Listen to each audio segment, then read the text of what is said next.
Magsisimula na bukas ang preliminary conference sa disqualification case na isinampa laban kay Senator Grace Poe sa Senate Electoral Tribunal. Nakahanda na raw ang mga ebidensyang ipipresinta ng kampo ni Rizalito David na nagsampa ng reklamo. Ang mga kaalyado naman ni Poe, pipilitin daw na ipadismiss ang kaso dahil lagpas na raw ang panahon sa paghahain ng electoral protest. May report si Bernadette Reyes. Handang-handa na ang kampo ni Rizalito David para sa pagsisimula bukas ng preliminary conference para sa disqualification case na kanilang isinampa laban kay Senator Grace Poe sa Senate Electoral Tribunal. Paniwala ni Attorney Manuelito Luna, abogado ni David, airtight ang inihain nilang kaso na kumukwestiyon sa citizenship at residency ni Poe. Nakaredy na rin daw may 50 documentary evidence na magpapatunay daw na hindi natural-born Filipino si Poe at sapat para ma-disqualify siya bilang senador. Ang ebidensya po namin, documentary, is about 50 documents coming from the BID and from the NSO. So we have an airtight case. Our evidence is overwhelming to prove that she is not a natural-born Filipino.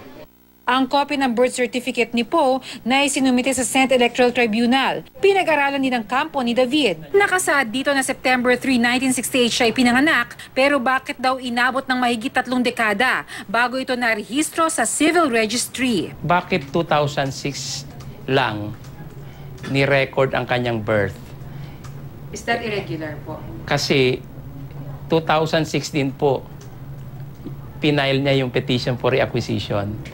Ang pagitan ng recording ng kanyang birth in May 2006 at saka yung filing ng kanyang petition for reacquisition of Philippine citizenship ay less than 1 month kasi pinail na yon in July 2006. Paliwanag ng kampo ni Poe, maling sabihin na 2006 lang nagkaroon ng birth certificate si Poe. Mayroon na raw itong naunang Certificate of Live Birth noong 1968 o Foundling Certificate. Puna pa ni Attorney Luna, wala rin daw annotation o marka sa birth certificate ni Poe mula sa korte na nag-uutos na i-record ang kapanganakan ni Poe bilang resulta ng adoption o pag-ampun sa kanya na mag-asawang Fernando Poe Jr. at Susan Roses. Pero sabi ng kampo ng senadora, hindi na rin daw kailangan ng annotation ng korte sa 2006 birth certificate, batay sa Domestic Adoption Law of 1998. Puna naman ni dating Senador Kit Tatad, December 25, 1968, kinasal sina Fernando Poe Jr. at Susan Roses.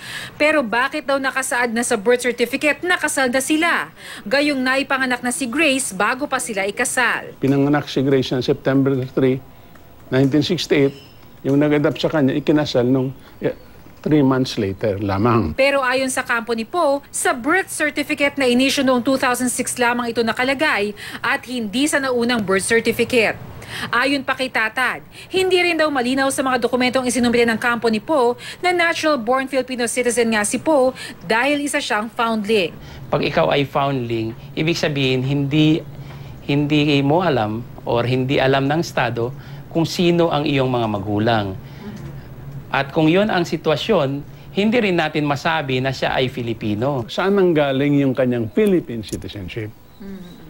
Nagkaroon po, maaari, ng legal process o, ayaw kong sabihin ito, illegal process para maging Filipino siya. Sagot ng kampo ni Poe, natural-born Filipino ang senadora. Sa bisa na rin ng International Convention on Statelessness na nagsasaad na ang mga batang ipinanganak sa isang bansa na di alam kung sino ang mga magulang ay ituturing na mamamayan ng bansang kanyang kapanganakan. Bernadette Reyes, GMA News.